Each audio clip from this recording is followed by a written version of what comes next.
Hello, ladies and gentlemen. Today I'm going to be reading a poem called Plots of Weeds. As I stood and admired God's wonderful world as a garden of beautiful plots, I said, Father, where would you have me to work? Just assign me some nice spot.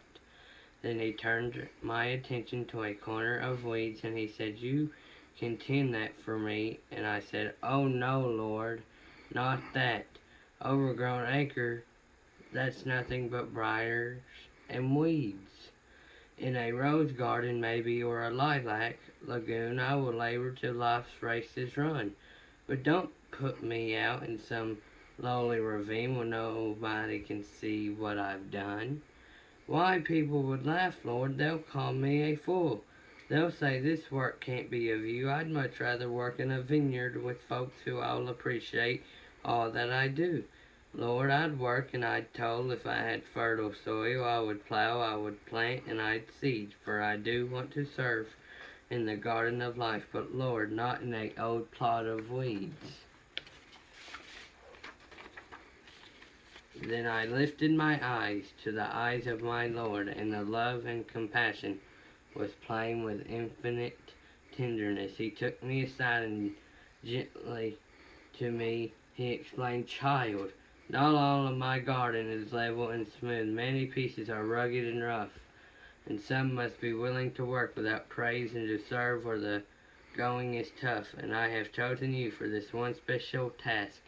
It is not just an old plot of weeds, for my people are there in oppression and fear, and your efforts there can help fill their needs. He said, Aren't you willing to suffer a little bit for me after I suffered so much for you? Would you be so ungrateful that you would recall the work that I've asked you to do? Then he asked, Little one, get your hoe and your plow and go on to your garden of weeds. Don't worry about people and what they might say. Are you working for them or for me? So I made up my mind I would give it my best, for I knew when the work had begun that God would send others to lighten the load, and together we would get the job done.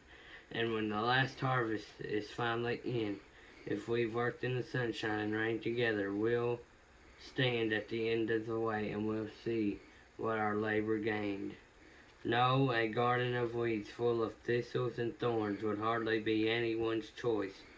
But the work of the Lord without hope for reward brings contentment and cause to rejoice. So if you're hoeing and plowing today, where the ground seems unyielding and bare, child of God, don't look back, but just keep pushing on if you know He has stationed you there.